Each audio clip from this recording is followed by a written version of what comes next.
Well, thanks for coming, having me out here. First of all, we never have events that have this variety of scholars, so that's quite exciting for me. I've had conversations this morning that far exceeded my expectations of relevance to the things I'm looking at, so I'm really happy about that. Kind of pissed off that you're eating such let's say fragrant food.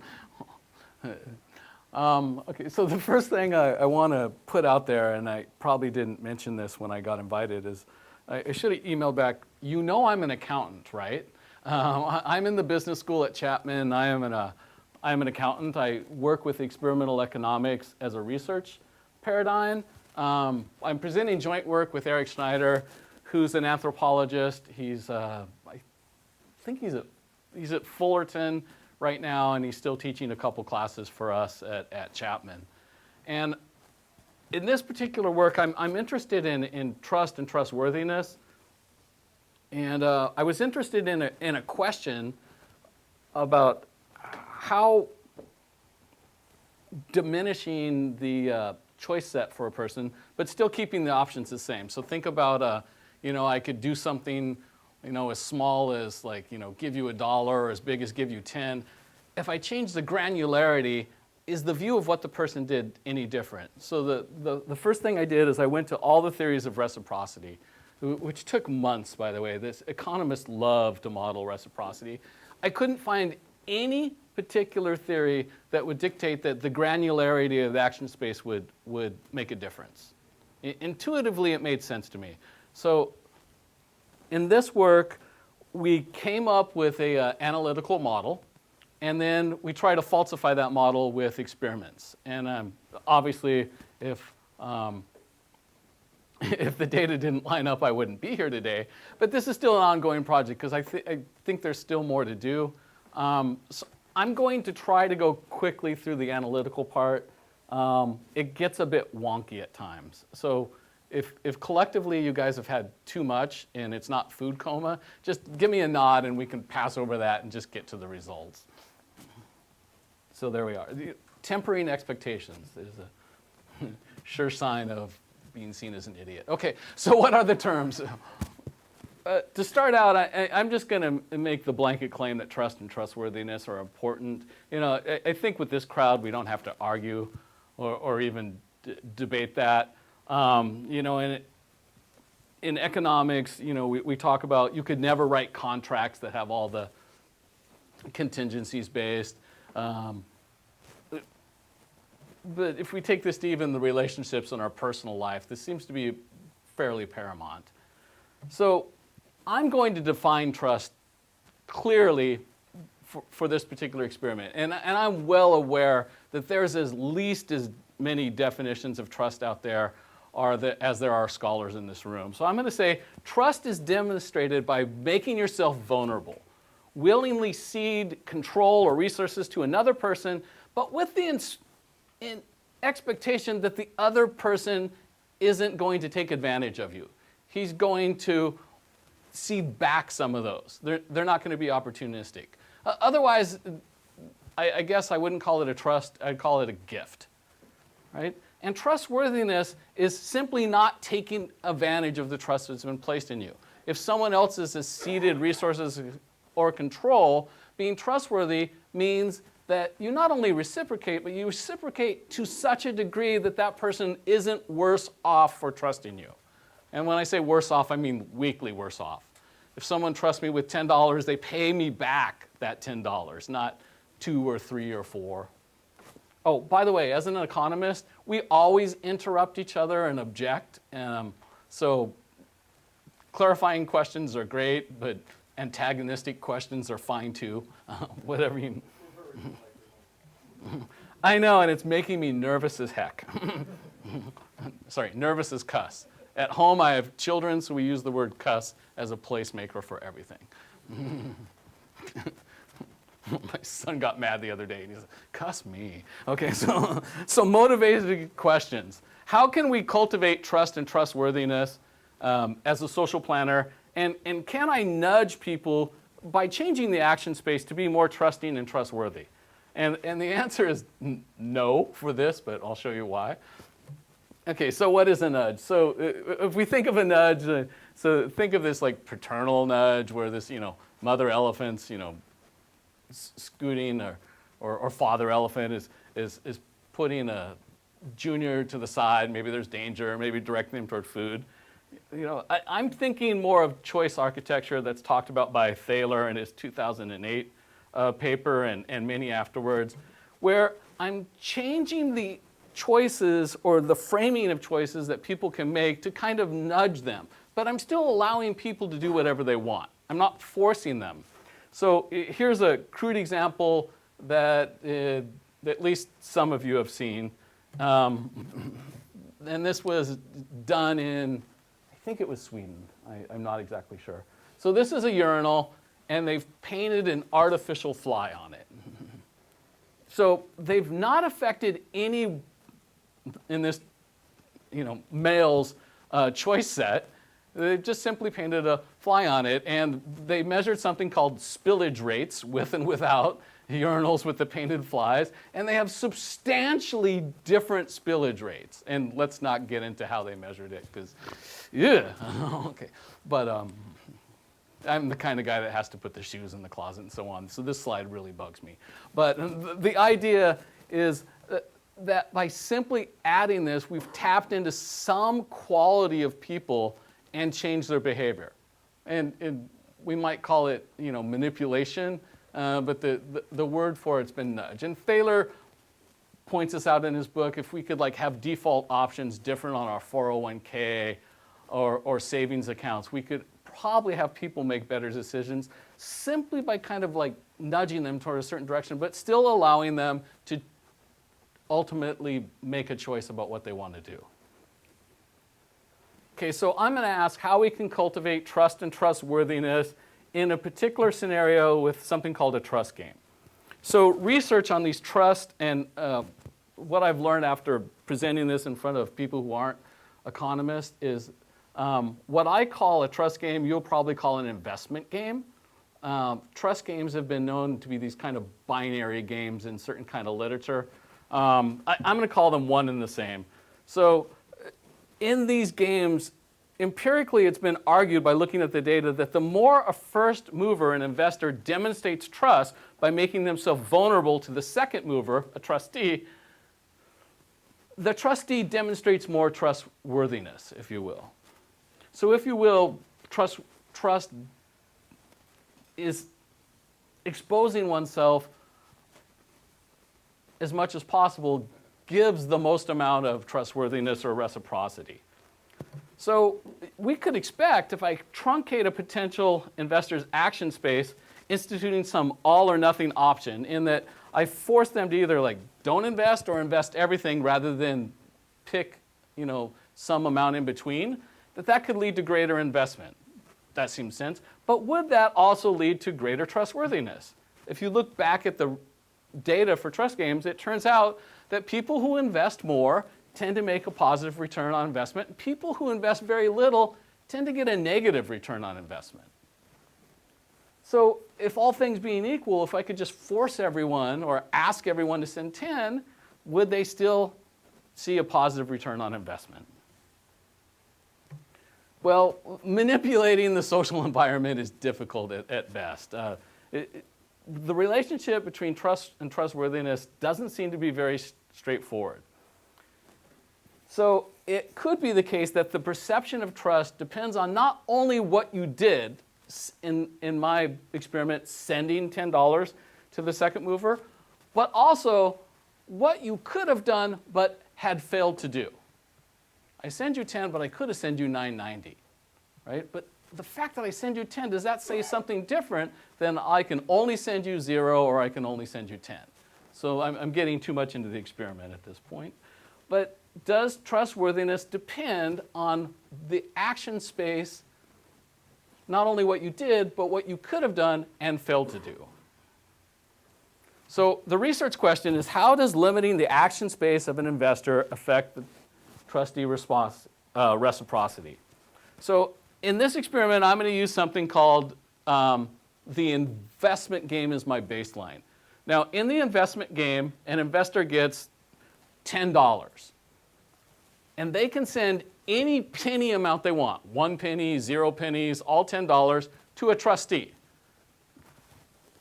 Before it arrives at the trustee, it gets tripled, like magically. So the experimenter triples the amount. So for example, I send someone $10, right? It gets turned into 30 by the time they receive it. Then they decide how much to return back to me.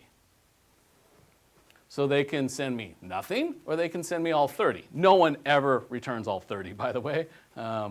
They could send 15, giving me a positive return on investment. They could send me 10, giving me being trustworthy, but not making me any better off, just keeping all the gains. They could send 5, making me worse off, right?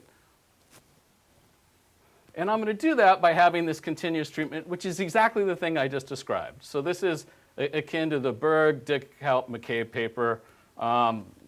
Full disclosure, Dickhout was my advisor. So I spent a long time not doing trust games. It seems like that's what you have to do, right? Okay. So in that, this is just the beginning of the notation. The amount sent can be any amount on the closed interval 0 to 10.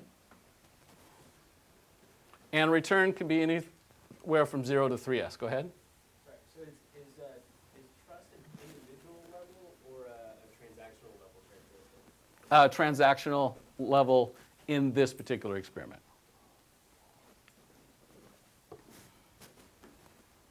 Now I'm going to compare that to something that I call the all or nothing treatment, which is akin to a Boyle paper, but it's not the exact same thing. In this, the sender can either send out of the set 0 or 10. So before they had infinite, or not infinite number of choices, but penny choices. So what's that? 10,001? No, 1,001 choices.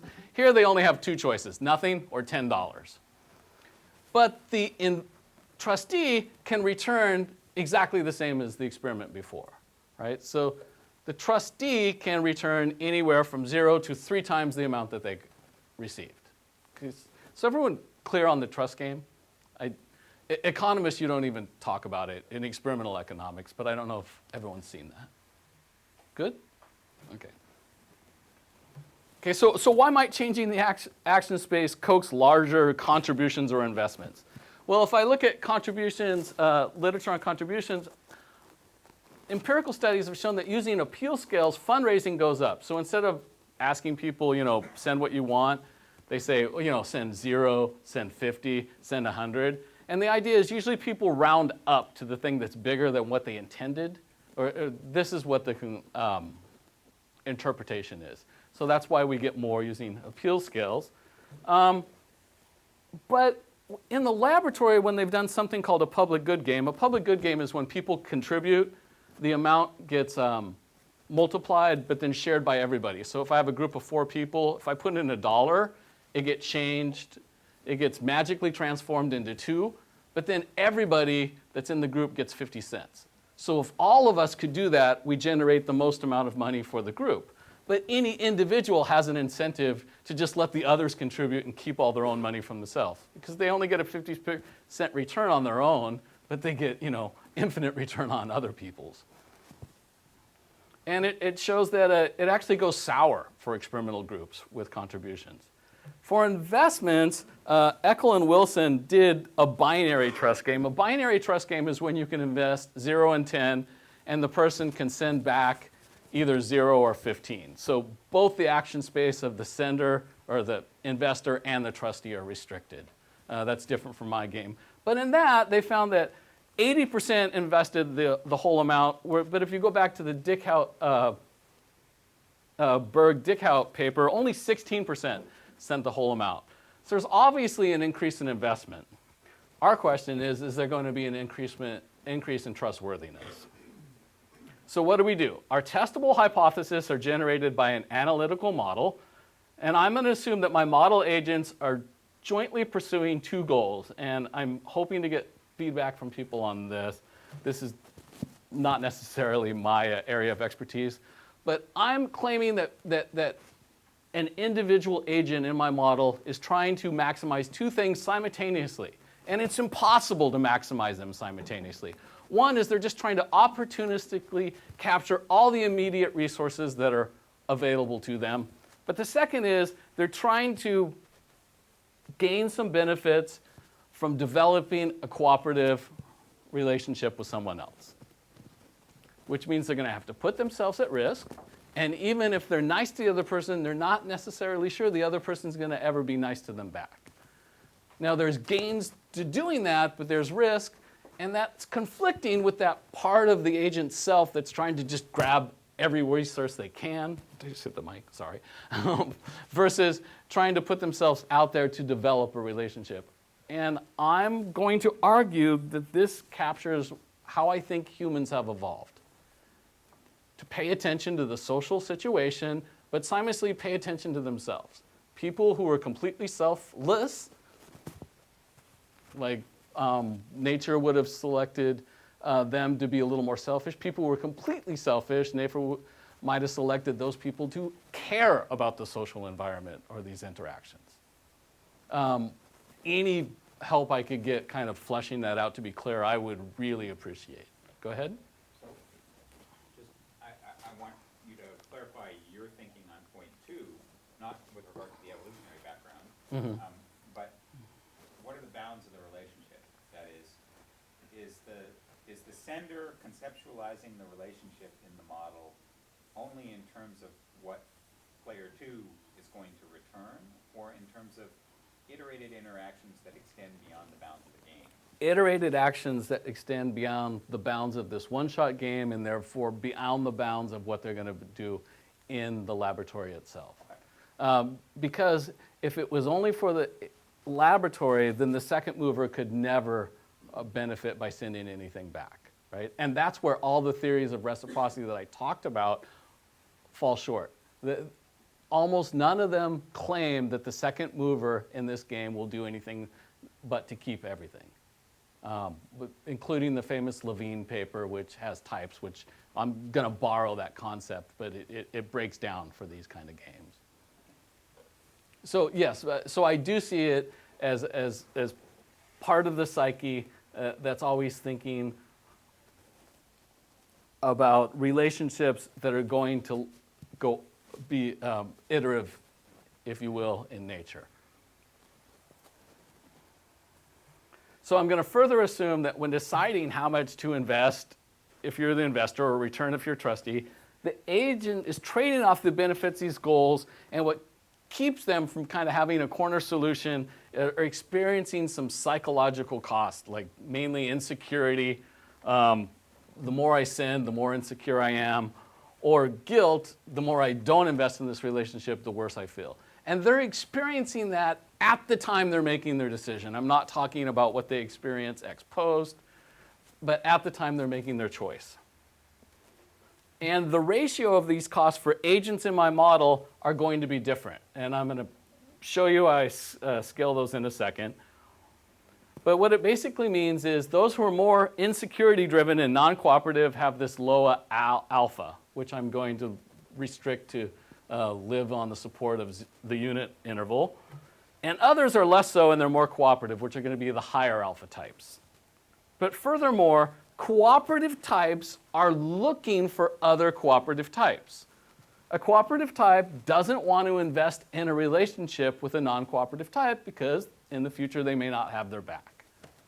So these are my assumptions. And then I'm going to build a model that stylistically incorporates this in. So what's this imply? Well, first of all, my modeled agents aren't naive. It's not like they're playing like off strategies or confused or suffer from some bounded rationality or that point. In this particular model, and I don't think people actually behave this way, but everyone's making the optimum decision based on the information they have and the alpha that they are. So no one's being fooled, no one's being conned, and no one's making a mistake. And I'm still going to predict what I'll show you. And cooperative trustees are less guilt-driven if they believe they're interacting with a non-cooperative investor. So if I'm a cooperative type and I believe the person that I'm interacting with isn't going to have my back in the future, I'm not going to experience much guilt from just taking the resources today and not investing in that relationship. Trustees infer as much as they can about each other's types from the amount invested. So that's the amount sent in the trust game. And last, I'm going to get a pooling equilibrium in both my continuous and all or nothing game. So pooling equilibrium just means that beyond a certain alpha value, all types are going to send $10. So if someone sends $10, you don't know their type, but you know that they're kind of like in this corner of the range. Or if someone sends nothing, well, you can't do anything, but you know that they're kind of in the bottom end of the alpha range. So it won't be a one-to-one mapping. We'll have pooling for people who send nothing, pooling for people who send 10, and in the interim, we might be able to figure out what people's type is simply by looking at their investment. Okay, so here's my chance to skip to the theory, skip the theory and go to the predictions, or just go, I'll try to go through the theory a little bit. Go ahead and feel free to tell me to shut up if you've had enough. So I'm going to introduce a model of utility that's based on pursuit of these dual goals, where if a person's into an interaction that's, I'm going to claim this applies to social dilemmas. So somewhat by chance, I'm in this position to like allocate some money between me selfishly and or invest in a relationship. This model applies. Where this wouldn't apply is if like somehow I've earned the right to make this decision. I don't think this particular model would apply. And or this wouldn't apply to something called a, are you guys familiar with the ultimatum game? This wouldn't work with the ultimatum game, right? So it has to be where the trade-offs are taking everything I can or investing in a relationship. Only two goals. So we'll call capturing all you can as V, developing a relationship U, and this trade-off is affected by this emotional cost ratio. So those are more guilt-driven, pursue U, insecurity V, and what that looks like, I'm going to use a hoteling location model from 1929. So this is cutting-edge technology. But I'm not the first one that's thought about this. Gomez, Miambres, and Schneider have used this in this model of consumption, which is especially applicable today, watching you eat, where people are deciding their dietary choices. Do I, eat this or that? It can also be applied to like, I have a steady stream of resources, or I have clumpy resources. How much should I consume versus how much should I put away for the future or store? So in this model, let's say I can choose something on the unit interval, and I choose, 0.3 out of 1. How to interpret that is I'm putting 0.3 towards U, and I'm putting the remainder, which would be 1 minus 0.3 or 0.7 units toward V in this case. Now that's not the person's utility, that's just their choice. And that's how they've decided to allocate between these two competing goals. Agent's utility I'm going to call WS, and it just contains this V and U, where if I chase V, my utility is S minus some cost from deviating from the other pole. And if I chase U, my benefit is 1 minus S. How close am I to that? But how far I'm deviating from the other pole. And these cost functions, you can just assume that the derivative is positive. They're at least as great as 0, and they get bigger. So the further you go away from the pole, they're not exactly linear. They're going to be exponential and blow up. So if you take this f function to just be the quadratic, squared distance, and you assume that the weight on CV and CU are exactly the same, this is what you'd get. So this person that has a weight equal each other would pick the point that gives them the most amount of utility W. So they'd pick at this point 0.5. Right? Compare that to like this, so where you have people that have a whole bunch of different weights. Now it doesn't necessarily depend on what the value of those CU and CV, the coefficients on the cost are, what your action depends on the ratio between those two. So here, a person that had 5 and 5 would do the same thing as a person that had 0.01 and 0.01 on both these weights. They'd still pick that middle action. So it's not necessarily how emotional you are or how much you bear these costs. It's the ratio to bearing one cost versus the other. So taking a look at the second graph, so I'm colorblind, so whatever that, I know. So whatever this color is, I think that's reddish, that's like kind of equivalent to the 0.3 guy in the last case, right? Where this middle one's this type.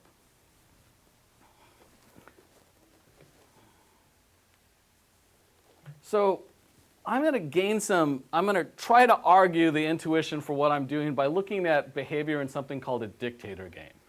In a dictator game, one person, the dictator, hence the terribly clever name, is given some endowment, let's say E, and then dictates how much to send, and let's call that S so it's comparable to the last experiment, to some other paired participant, leaving them just E minus S. I don't know where that J came from. Probably I was trying to type this last night and I couldn't see very well. But the idea is that the dictator just basically decides how much money they want for themselves, how much money to give the other person, and that's the end of the game. It's hard to even call it a game in many senses, right? So across a lot of studies, what they found is when the endowment was like, say, 5 or 10, and the person could basically send 0 from any way up till 5 if they got 5, or anywhere to if they had 10, they could send 10 to the other person. Like, basically 40% of people sent nothing, right? They just kept everything. They said, okay, split up 10 between you and someone else. And they said, that's easy, 10 for me, right? That's what 40% of people said in the laboratory. And this is across many, many studies. Look at Camera 2 or 3 book. The average amount that gets sent is about 20% of the endowment. So if I give people 5, on average, they send a little more than 1. If I give people 10, on average, they send a little more than 2. Now, they're actually sending more than that if you take out the zeros, right? Because the zeros are pulling this down. Okay, so this was quoted as evidence that people care about other people's payoffs. Right? And many studies went on and then like changed the frame to see like what makes them care more or care less. But I think one of the most interesting studies with the dictator game came from this variation that List published in, I think it's JPL, in 2005. He gave each participant $5. The decision maker, the dictator, got another 5 on top of that. And then he asked the dictator, now you can send any amount of your 5, or you can take the other 5 from the other person, right? Now, if people care about other people's payoffs, we shouldn't see any negative amounts. We should see zeros and then some 1s and 2s, right? If those stories that we care about other people's payoff are driving our actions are true. And of course, you can imagine that didn't happen. About 40% took all $5 from the other person. They did the worst possible thing they could do, right? The same as the other experiment. And the majority, over 50% of people took something from the other person. A minority sent a positive amount in this case. So my interpretation of this is most subjects are just hesitant to just choose the most selfish thing possible. So given their action space, right, is how they kind of view what it means to be selfish and what it means to be social. So it's not necessarily about what the other person's payoffs are. So this suggests, back to my model, that the emotional costs are measured from the actions that are available to the person, not the dollar amounts. So if I think about alpha, I'm just going to have alpha be the combination of these two costs, and I can think about utility being alpha on one weight, so how, if you will, the penalty for keeping things, or here, the penalty for sending things, where I know this gets complicated, but you can think about this as like what I did compared to the worst thing I could do, or what I did compared to the best thing I can do. And I'm going to normalize that by like the support, the worst thing I could do and the best thing I could do. So this can all just be like, if you will, graphed isomorphically onto the unit interval. Okay, that was really wonky. Sorry about that. So what that allows me to do in the investor game, where an investor sends S out of endowment 3, it's tripled en route, and the trustee returns, is think about the expected utility just being 1 minus the cost of keeping everything, minus the cost of sending everything in security, plus some expectation of return in this particular game. I'm not going to pretend that people aren't thinking about, like, if I invest, I'm going to get some positive return. So I'm going to put that in, but again, I'm going to weight that by E, which is just the support. They can either send 0 or up to E. And I'm going to claim that high alpha types actually views this expectation more than just the dollar amount, but as a successful relationship that keeps iterating over and over and over again, where lower alpha types, realizing that eventually they're going to be found out, just view this as the dollar amount they can get from this one-shot interaction. So the expectation of R is the expected return from investment. F of x, I'm just going to make x squared, keeping it simple. And alpha I before is the type. I'm going to introduce more boring notation, but I'm going to need this. I'm going to say that's distributed with some probability density function on 0, 1 called Q of A.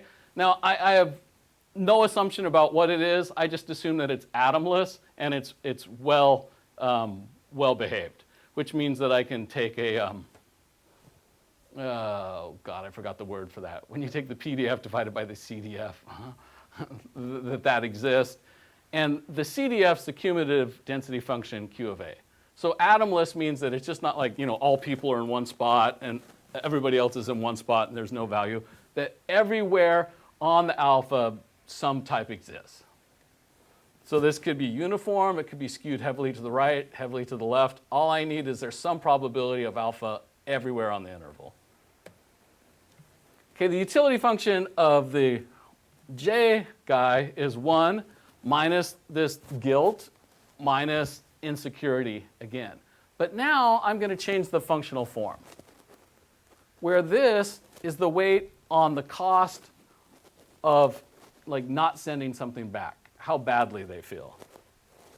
So in order to make it clear, I'm going to call this guy's type beta, but it comes from the same distribution Q with the same cumulative distributions, capital Q. Okay, so what I mean by functional weight is this. He views how much weight he's going to put on guilt by 1 plus what he assesses the other person's alpha to be, normalized by 1 plus his alpha, all times, or his type, beta, all times beta. So staring at this, what this says is if he thinks the person is less a cooperative type as he is, then his functional guilt goes down. If he thinks the other person is a more cooperative type than he or she is, then his functional weight on this emotional cost goes up. It's as if, so what this allows me to do is essentially reciprocation is a function of what you think the other person is. So if you think they're a non-cooperative type, you don't feel very guilty. If you think they're a cooperative type, you feel particularly guilty. But of course, if your beta is low enough, it doesn't affect you anyway. Go ahead. So feel free to defer this if you feel that I'm sort of violating the frame of the experiment. But and the way that you define guilt, it is symmetrical across the two parties in the sense that they can both logically feel it, and it is inherently beyond the bounds of the game. That is, it's defined in terms of the possibility for future interactions that are where that possibility is being violated by the actor's actions. But insecurity doesn't have the same features in the sense that it can be that I don't want to, an insecure individual is one who is concerned about the possibility of of being exploited in iterated interactions. Mm-hmm. But player one in the trust game can have insecurity that's entirely bounded to the game. Player two cannot. That is, player one can say, well, I'm not sure if I'm going to get return on my investment, just within the bounds of the game. Correct. Right? Player two can't, by virtue of the fact that Yeah. So these are- player two's insecurity comes from, even if I'm nice to this guy in the future, are they going to, like, if you will, be cooperative in the next iterated game we play together? So you're right. They're somewhat different in that they both have the insecurity that even if I think I find a cooperative person, I don't know that in the next iteration they're going to act cooperative. But player one is especially at risk, if you will, because they can lose their investment. Player two is simply deciding on the allocation. There is no risk for player number two in this, or the trustee in this case. They're simply taking a pie. The size of the pie is dictated by the first mover and splitting it up. So agreed. So, it is a modeling choice to have the same function for both players. I could have two different. Another interpretation is to say that just these alphas, which are just the weights, come from different distributions, and you'd get exactly the same thing as far as a modeling standpoint. But I will totally see that. Yeah, I think you're correct. I believe it's a modeling choice to simplify it. Question? There's a pretty large literature that as the stakes go up, and at least in ultimatum games, you get closer to rationality. So that's contradicts your second line there, unless I'm misreading it. Yeah, this particular model of dual goals just cannot predict what people will do in ultimatum games. In an ultimatum game, you basically decide to burn everybody's money or to like take some money and have the other person have some money. There's No. Sorry. dictator games? No, in ultimatum games, but also in dictator games, it's stakes matter. I mean, $5 nobody cares. It really doesn't matter. Your reputation matters a lot more than the $5. But make it $100,000, and then it really begins to matter. There's been some really good experimental evidence in India and Bulgaria, Slovenia, Whether, the payoff is like 3 times that person's weekly wages or something. Oh, $20, yeah. Yeah. Sure. But 10% of 100,000, then you begin to see eventually it hits much more toward rational outcomes. So, I mean, how do you deal with that? Okay, so if it, let's say that in the action space that I'm looking at, I'm treating all the endpoints the same. If you want, you could deal with that with this particular model. I don't think it's well suited for that, to be quite honest. By simply claiming that in bigger stake games you have a different distribution and it's skewed more to the left or to the right and take off from there. It's probably unsatisfactory, but that's the only way you could deal with it. Correct. Well, okay, so this is a prediction model. I'm not modeling how I think people's brains necessarily work. I'm influenced by that, but I don't think anybody knows the distribution of cooperative types out there. It's just that in my model, everyone acts as if they knew it and plays a best response to it. Do I think that describes reality? No, I think there's ambiguity. I don't think people understand distributions of other people's choices. I'd like to talk more about that. I'd like to make it a richer model. Obviously I'm a little bit proud of it, but I also realize this is first pass. I'd like to, build it up somewhat or strengthen it.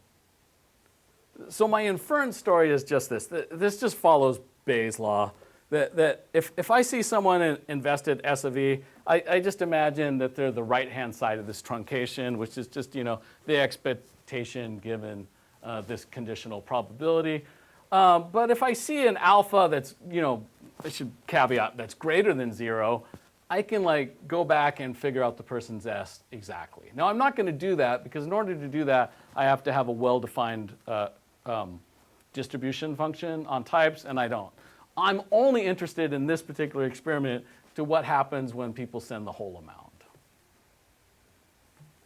Okay, so the trustee, just ignore this for a second. Like this particular problem's like that. Remember that graph I showed you that's kind of like a bell shape? The trustee's problem for any particular amount received is a bell shape, and they're going to pick the optimum dependent on their type.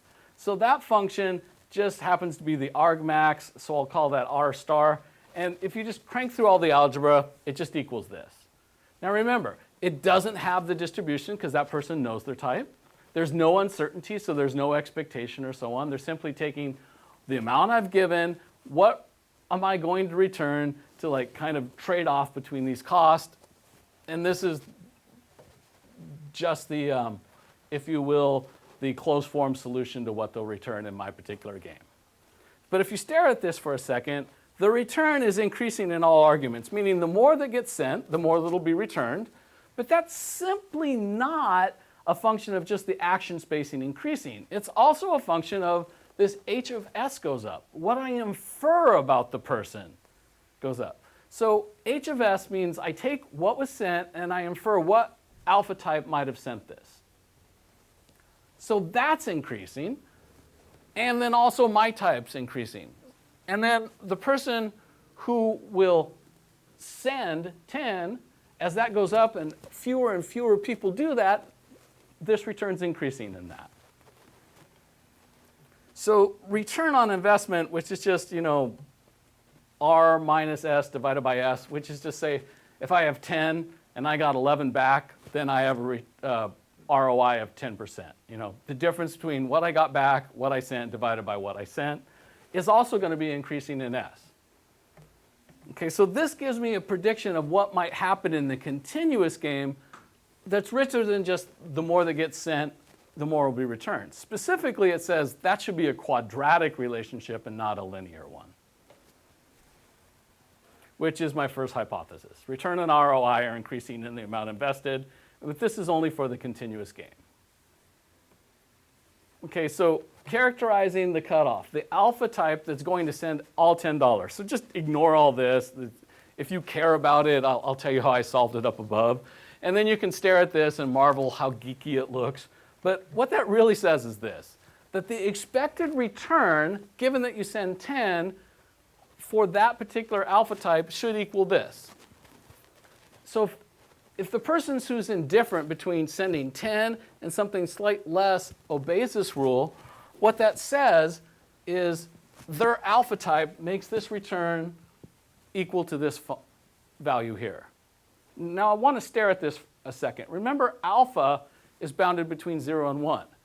This says no one will send the whole endowment of $10 unless they believe the expected return is at least that great. This would only hold for the highest alpha types. Any type lower would never send $10 unless the expected return of sending $10 gave them at least $10 back. Now that's just a consequence of the model. I didn't build that in. Okay, so in equilibrium, this should be true. It turns out this thing here is increasing in alpha. That thing over there is decreasing in alpha, which means that if they cross, that'll be my unique equilibrium. Equilibrium meaning the spot where if everyone landed there, they wouldn't do anything different. For the all or nothing treatment, I don't have to do such fancy mathematics. All I say is, if I sent 0, what do I get? If I sent 10, what do I get? And then say, what's the alpha type that's indifferent between sending 0 and 10? And if you crank through all the algebra, you get this remarkably similar equation. And all this says now is the expected return of sending 10 is now going to be this amount. But if you stare at this amount over here, this necessarily isn't $10. Ignoring this, that's definitely less than 1. So there will be some people in the all or nothing game that send $10 even though they believe the return of sending all $10 will be less. And they're okay with that because they're trading off guilt and insecurity, if you will. Whereas before, if that's not true, I'll just send something less. I'll send 8, I'll send 9, I'll send 750. I'll send whatever is the optimum.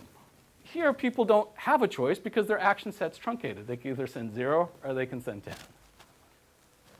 Okay, so that'll be interesting when we look at the results. Okay, so comparing these equilibrium, since I have the same thing on your left-hand side and different things on the right-hand side, I can characterize these cutoffs. And what this simply says is, in the binary game, everyone from here to the top will send $10, but in the continuous game, everyone from here will send $10, which means more people send $10 in the binary game. The expected return on that is here. The expected return in the continuous is here. And they will receive less sending $10 in this game versus that game. And that's what the theory predicts.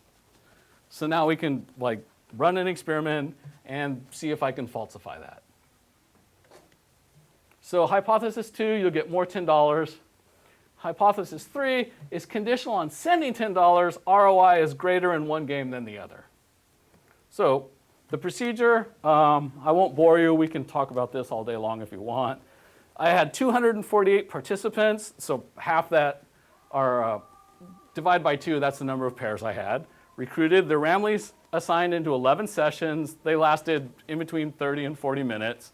An experimenter, myself, read the instructions out loud, slowly, while the participants followed along with a printed copy. Honestly, even though it took 35 minutes, the experimental instructions took about 20 to 25.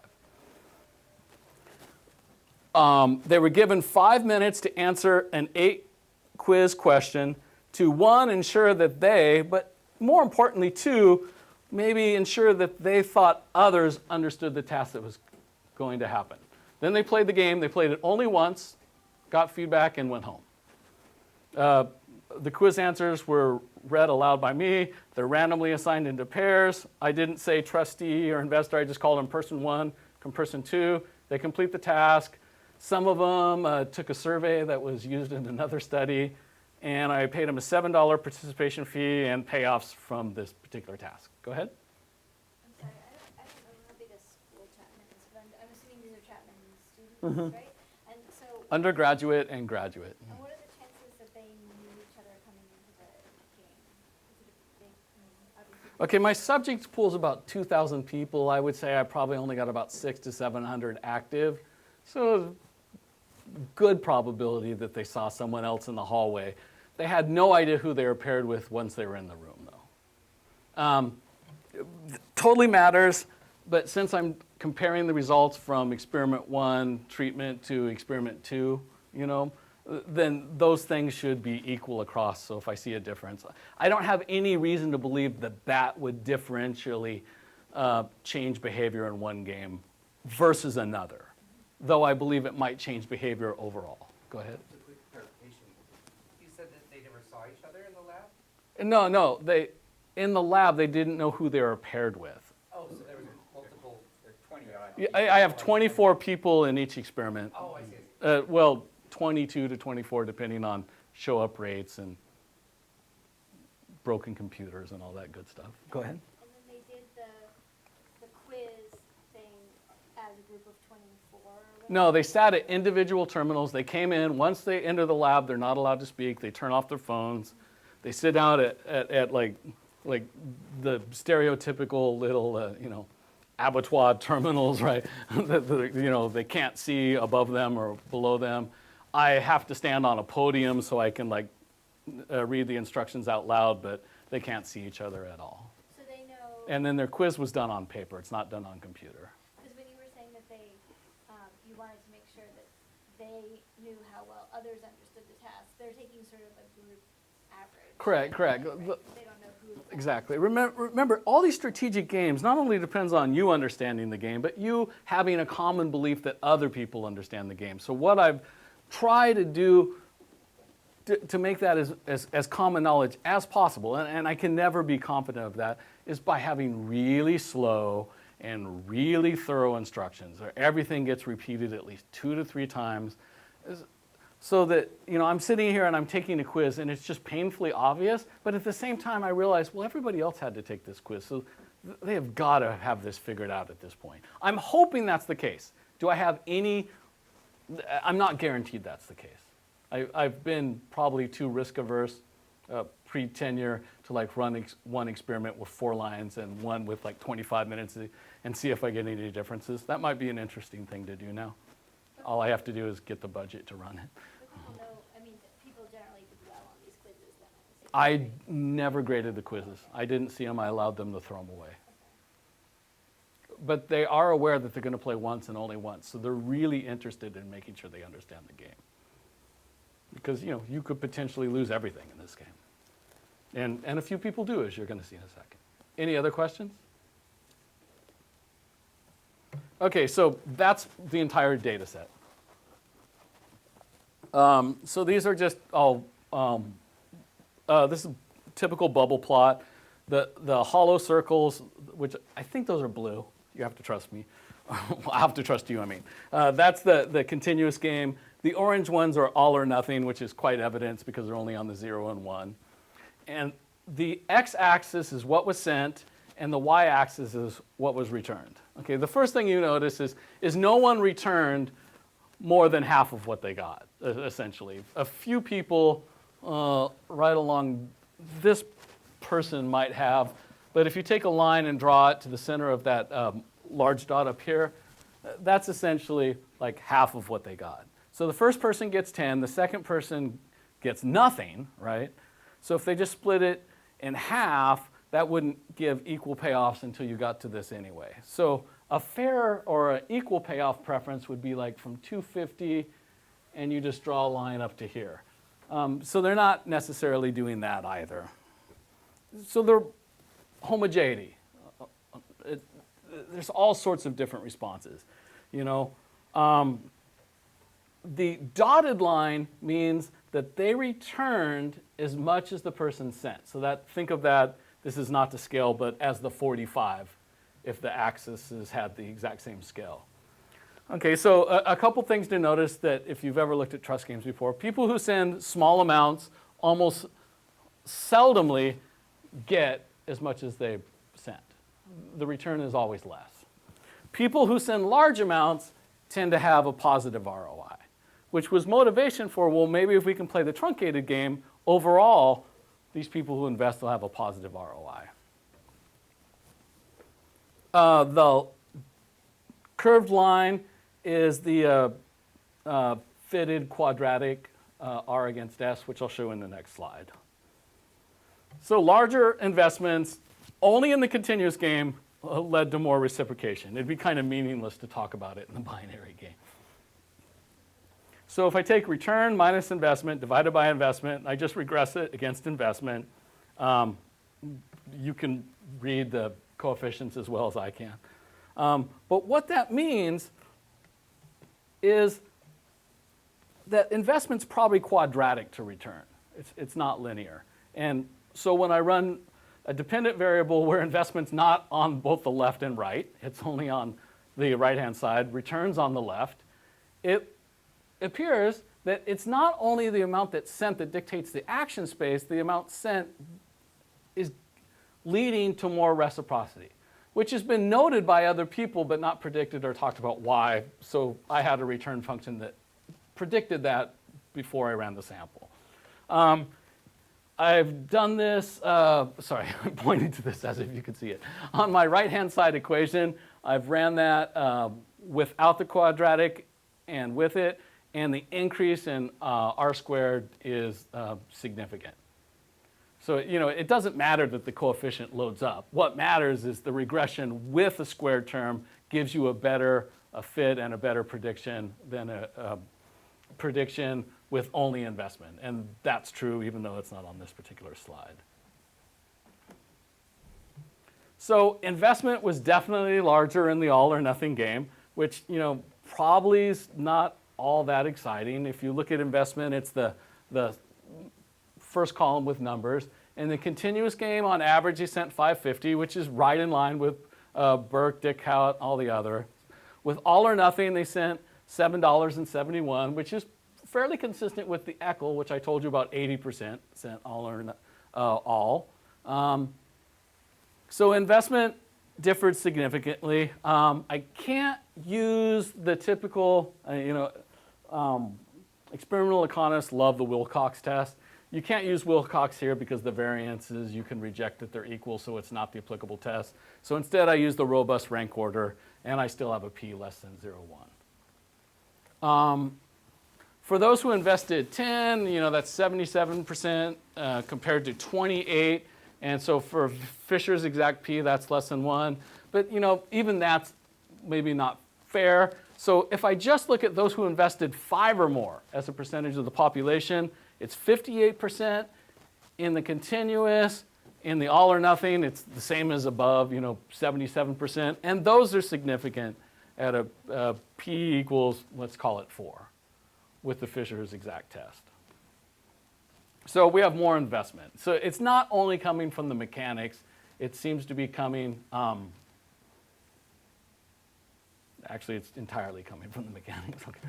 So H3, trustees returned more in the continuous for an investment of 10. So conditional on $10, in the continuous game, investors got $12.71. In the all or nothing, they basically got back 10. So I obviously can't reject that that's, just basically ROI of 0. So same test as before, the robust rank order, it drops down to 5. I think that's a function of the fact that I only have 21 observations versus 37. So, I wish it was 4, but this is costing me a lot of money. With these continuous games, I would run sessions and have 2 people out of 24 send $10. You're like, woohoo! Most expensive 1 or 2 observation I ever had. Okay, so the investors' earnings don't change between the 2 games, right? So if I take a look at what they got back plus what they held on to, pretty much the same. But trustees' earnings vastly different. So essentially, we're getting more investment. Investors aren't earning anymore, and trustees are basically taking all the wealth that gets generated by implementing the all or nothing game. So I have less trustworthiness, and I have a much larger variance in between the 2 parties' payments. So trustees are just taking all the increased wealth. Okay, so investors tend to earn positive ROI in the continuous game. So positive returns, 49% in all or nothing, but continuous, 71%. Right, and that's, so if now instead of running a regression, I just put them into clumps. $10, more than $10, between 0 and 10, 0. You can see where it's coming from. There's this major shift of more than $10 that falls down, here, that's going to 0 in between. We only had 1 0 here, not many in between. Again, small sample, right? So I hesitate to say a lot about it, but there's definitely a shift in that distribution. And it's if we're saying from continuous to all or nothing, then the shift is going to the left. So final remark. Similar to Reitz et al., okay, full disclosure, I'm a co-author on this paper. We find that restricting the action space of one party in the trust game alters the behavior of the partner with the unrestricted space. In the other experiment, we restricted the action of the trustee, so they didn't have to send back 0. They couldn't send back 0 in some treatments. They had to send back, 30%, 60%, or 90% of what was invested. And we found trustworthiness and investment went down with that also. So fooling with the action space of what people can do seems to be fooling with the behavior that naturally occurs in the trust game. Although the amount invested has signaling values, imposing this all or nothing action space limits any information the trustee can find out about the investor. So trustees respond to these impoverished signals with caution, down-regulating return on investment. Yeah. I mean, that is a clear interpretation of what's happening. That's an interpretation. I want to focus on the appropriate, the adjective appropriate there, right? So if I have an impoverished signal, right, I can be pessimistic or optimistic in interpreting that signal, right? It's not clear within the model. Okay, so if I allow subjective probability, yes, that's an option. in the model, there's no subjective probability at all. So they're appropriately treating this as a pooling where more alpha types, lower alpha types are entering the $10 pooling equilibrium compared to the other one. Now, if I back up and don't talk about agents but talk about people, it's certainly clear that they could have subjective probability. And then you might think, I mean, presumably one of the reasons you're interested in our feedback is the evolutionary angle. There is a meaning of appropriate is relevant here within the larger game space, that is the iterated game that people think they're playing, whether you think that people think that they're playing, whether they actually think that or not. And that's that, I mean, one way of thinking about loss aversion is that fitness decrements will have a bigger impact on fitness in general than fitness opportunities. So there's asymmetric cost. That's correct. Yeah. And so if I don't know, I can't tell because the signal is impoverished. I can't tell whether this is a good guy and I will like playing the game with him in the future, whatever those games are. Right? And he would have been nice no matter what, right? Or this is a bad guy and I'll get screwed. Then the error management strategy is to assume that he's a bad guy. So, I mean, the meaning of the word appropriate there depends on whether you're talking about within the model or within the larger. Okay, so with the caveat that it's consistent with the model, yes. I mean, I think it's actually true beyond the model. I think it's true subjectively as well, but that's a different meaning of the word. Correct, but with your example, then the downgrading should have went, to the worst case scenario. No, that is. Well, I don't know if I have a good guy or a bad guy. Well, I mean, I know they're not sufficiently bad, and so I have this like line segment, if you will, and I'm not sure where they are in this, right? And you're saying that evolutionary, we've kind of treated these like, well, let's treat it as if it's the worst that could be there. But they're costs to my error return, right? So that Correct. If I am uncooperative in the face of a truly cooperative actor, Then I have an opportunity cost, yeah. Well, there aren't just opportunity costs; they're reputation costs. Right? Correct. So, I mean, that doesn't push towards a unitary outcome, right? That is, the error management consideration doesn't push towards because there's a countervailing tendency, which is I need to worry about what if I'm wrong. Well, we know they're not the absolute worst kind of person because They gave something. They gave something, yeah. No, point taken. It's appropriate in terms of the model would be true. Evolutionary, I'm not sure. I did try, I know there's a few papers, but I never could pronounce this name. It's HSEE. And they said in the face of not knowing who you're dealing with, you treat them as if they're the worst type or it's the worst outcome. I reran the inference structure with that, and you get exactly the same prediction. Obviously, the points would be different, but you'd have the same kind of prediction of differences in the continuous versus the all or nothing game. Some referees did not like that. They want Bayes' rule, so did Bayes' rule. It's the same exact prediction. Not important for me to fight on that. So these action space restrictions or choice architecture, again, reveals itself to be a very hard thing to do, as we've seen in so many experimental economic field studies and studies. Probably the most famous one, we were talking about it earlier, was the NEASY restriction, fines for picking up your kids late at daycare. Have you guys heard of that? Yeah, so same thing again. We think we can impose something to like change behavior, and it changes it in ways we couldn't have anticipated because we didn't understand the underlying tensions that went into people's choices to begin with. So even though we can get more investment, these people, it seems as if investors aren't being viewed as being more cooperative, even though they're sending more money on average. In fact, less cooperative. And the binary game, okay, so this is for us as researchers. If you're going to look at a trust game and you're interested in the determinants of trust and trustworthiness, I would argue that even though the binary game has a lot of attractive features, Statistically, it's quite simple to analyze, right? You can get away with smaller samples because people are just choosing 0, 1. That you might want to look at these continuous games to really understand what's going on. Because I've shown that simply by changing that, I get a completely different outcome. Now, I'm not sure if it would be applicable to your research, but I would say use some caution using these binary games if you're interested in trust and trustworthiness. And that's all I have. Thank you very much.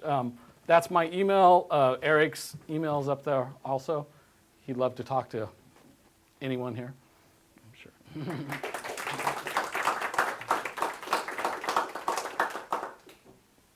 And that was like 30 minutes stretched into 70. I'm pretty proud. Okay. Yeah. So, I'm a psychologist and I do a lot of work involving emotion. Mm-hmm. So of course, I come to this talk and I'm like, well, where's the thing I like? So my question is, in the initial modeling work, there was constructs related to emotional states such as what you call guilt, or maybe insecurity would be related as well. And I was curious if you had any pilot data, or if you had administered any measures of emotions with your human subjects at all. Okay, so in the continuous game, most of those people took the typical PANIS afterwards, and were asked, how you felt on a scale of 1 to 5. That data was used in another experiment that's it's called a conflicted emotions. It's coming out in JPE, the Journal of. But what we're finding there is people feel guilty if they just send a little bit, right? And when people send a lot and get burnt, they feel angry but not necessarily guilty. So we see some of these very same patterns So you use emerge. the full PANIS with all the subscales and you're finding a bump in guilt. Okay, so I don't know what the standard PANIS is. Coming from an outsider, I've seen like at least 5 different standard by the author's description PANISes. So we have a 20-item one. Unfortunately, we put surprise in there, and in ex post I would never use surprise because I was interested in some of the more positive and negative, long-term, short-term. And but I think surprise is neither positive or negative, but we can have that argument offline. Did you do mediation analyses with regards to, for example, guilt, if it explained any of the variance in people's decisions as either as trustors or trustees? No. What I used there was I used a, now I've forgotten the term for it. What I was trying to find, what I was proposing there was not only do we have positive and negative emotions, that we have conflicted emotions. We can both be positive and negative at the same time. And I chopped those into my reading and Eric's reading of the emotional literature as to being emotions that only affect my short term, that only affect my long term, and those emotions that affect both my long term and short term behavior, or designed to affect other short term and long term behavior. And we teased it out that way. Well, I think So without getting into that, it's, slides from a different document. so it's like, yeah, it's. I think we ended up using an SEM. It was survey data. We had issues with a lot of people reporting, 1. No one reported being depressed, no matter what. So there are certain emotions that I don't necessarily trust what people are feeling. They're very chipper. They're incredibly trusting. Oh, by the way, in this particular sample, what I said, 28% sent 10. In the original Dick Count McCabe, it was like 7 or 8, right? So we've got a lot of people sending 10. Which ends up for me being great because it's much cheaper to collect data that way when like almost a quarter of your people are filling it out. But that does not align to the regular. So yeah, okay, so people at Chapman are chipper, predominantly white and predominantly rich. So that's the caveat. Love to run it at other places.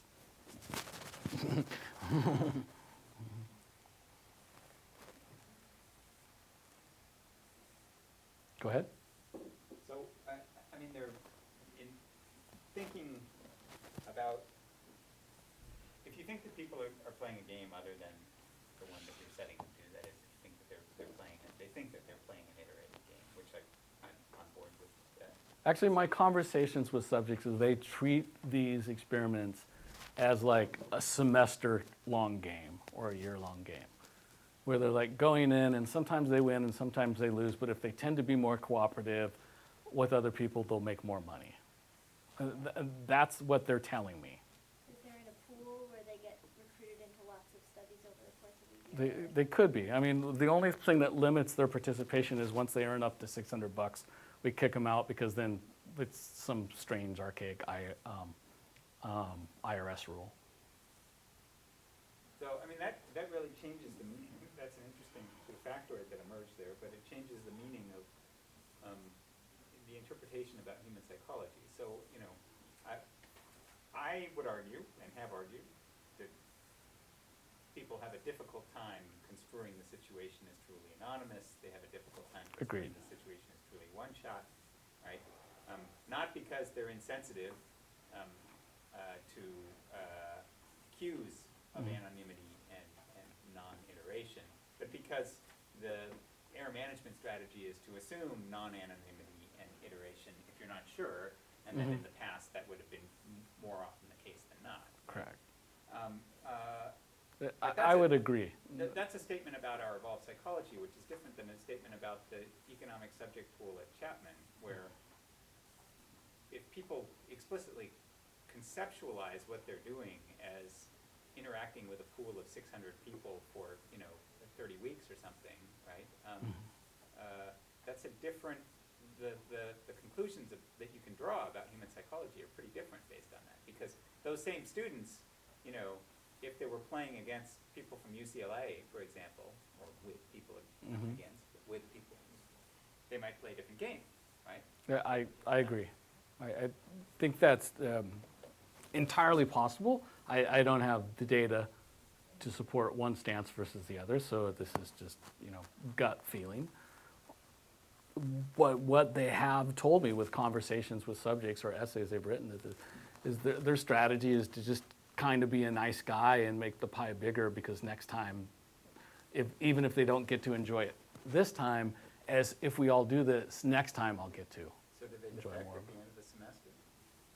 Because that's the rational strategy if that's the game they're playing. And they do not, though I'm very careful not to recruit subjects 1.5 weeks before finals or during finals week. Mostly because the show-up rate sucks so badly. So they don't know when, but they don't know that you're, They don't know what the last that round the, is. yeah. Well, this is they don't know the last experiment they're going to be recruited to.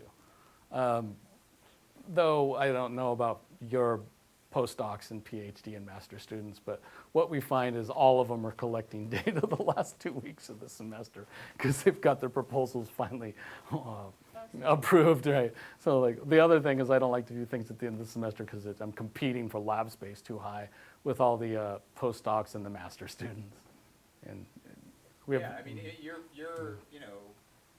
informal conjecture about the game that they think they're playing suggests that those data are crap, right? That the data that the master students are collecting at the end of the semester are not representative of the way that the students would have played earlier. okay, so I guess I would back up and I would say that I think, to a large extent, we've been evolved to be cooperative, and I don't necessarily know because I haven't ran like beginning versus ending and had that be a treatment variable. But I don't have any reason to suspect that they're getting any less cooperative at the end of the semester. I've done repeated games, and where they know they're going to play 8 periods or so on, and of course I always get high defection in my last. And by high defection I mean like 20, 30, 40% defect out of cooperation and reveal their true colors. But that's not any less than the 40% I showed you in the original dictator games.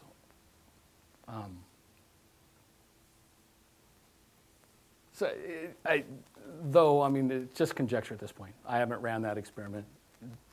Might be interesting. I'd hope someone would publish it.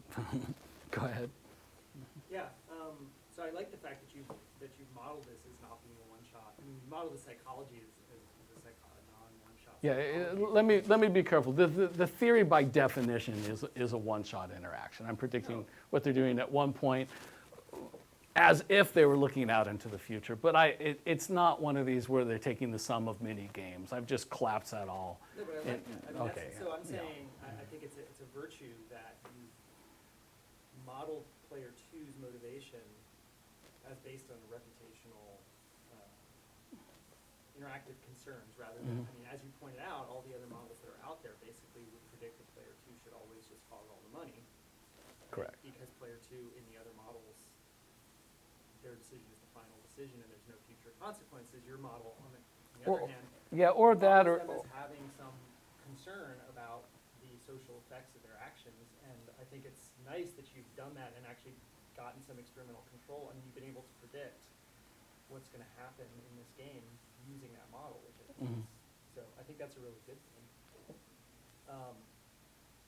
I wanted to ask you sort of, in the more freewheeling mode, you mentioned nudge, and there's been this controversy about libertarian paternalism, which is what some people call nudging, right? Your findings are suggesting that it could have ironic, in the worst case, ironic consequences where the effects are actually the opposite of what you intended them to be from nudging, or in the best case, you simply have unpredictable effects on real people of employing nudging. I was just wondering, what your thoughts are on that. I mean, what are your thoughts on the bigger enterprise? Nudging? I know what I see in my experiments. So to go back, I talked about the other game where the trustee, in one treatment, they can send from 0 up to 3S. In a second treatment, they could send back at the minimum 30% of S all the way up to 3S. And then I had 2 more after that, 60% of S up to 3S, up to 90% of S, 3S. Now, in all those scenarios, the investor can still lose, right? So I'm not guaranteeing positive ROI. But what I found in that particular experiment is if investment starts here, it dips down, and it never recovers till you almost get to the 90%. Trustworthiness dips down, comes back up, but never recovers, right? Now, this is an experiment that should take out the risk of investment, and it should, if you just believe people are going to do what they're going to do, it just truncates the left-hand tail of returns. So the median would be the same, but the mean would just move up, right? You're just truncating that out. But that's not the way people behave it. It's as if, which was motivation for this particular study, that they look at, they say, like, okay, well, I want to send something back to show that I'm a good guy, right? But this other guy's sending back 90%, right? So, like, I'm not getting any benefit. I'm kind of being all clumped together because everybody's forced to be nice. What's the benefits of that? So they act less trustworthy because of it. Now, I have no idea, right, if that's what's happening, but the data is suggestive of that, which motivated this particular theory. In that people are making choices to maximize their own utility function, but at the same time, to try to communicate to others who I am. So it's a standard signaling equilibrium, and I solved it that way. Other people have used hoteling, but they're usually for individual choice problems, never in a situation where 2 people are interacting in a strategic situation, to the best of my knowledge. As far as like social or policy implications, man, I'm way too afraid to say anything about it. The camera's rolling. Exactly. In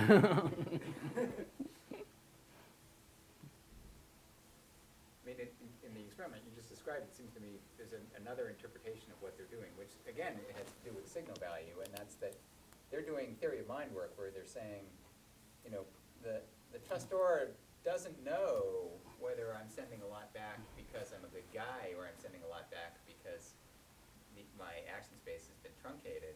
And since the trustor doesn't know, if the trustor is skeptical, right, which people should be somewhat skeptical, then I don't get anything out of sending much back. And so I'll send, the minimum that the action space allows, because there isn't much signal value added to my sending any more than that. Correct. So, I mean, that's different than, I'm And looking it's at- almost as if investors anticipate that because investment goes down at the Yeah, same time. yeah, The yeah. first movers amount went down, But that's which was different shocking.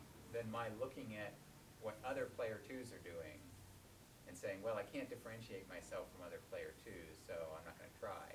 Instead, they're saying, player one won't be able to tell why I'm doing what I'm doing. Mhm. And so, and player one anticipating that player two will do that, then shrinks the transfer. Correct. You would only want to interpret in investing in your own stock, if you will, if you can differentiate yourself from someone else. And if a policy doesn't enable you to distinguish yourself, then there's no point investing in your own stock. If, you know, if we're saying people are doing everything for these kind of selfish reasons. I mean, this is a completely selfish model here. No one's worried about anybody else's payoff. No one's like, you know, worried about any particular social norms. Social norms emerge out of this, but there are no social norms in the model. So, do I think that like maybe communicating different, plenty of experiences show that if you kind of like, you know, make salient a social norm, you can change behavior. So I can't address that in this particular. But what I can say is that there's no history shown. There's no social norm. I didn't tell them these are the distributions of what people did in the past. The only social norm that might suggest here is in the continuous game, the expectation is to send something. In the binary game, the social norm, the expectation is to send 10. And if you want to be pleasantly surprised, it can only happen in the continuous game. It can't even happen in the binary game. But essentially, that's what's driving the return for in this model anyway. I mean, I'm not much, but I can talk about me all day, so we can stay here as long as you want. We're out of time. Yeah, we've got to say, thank you. Okay, thank you.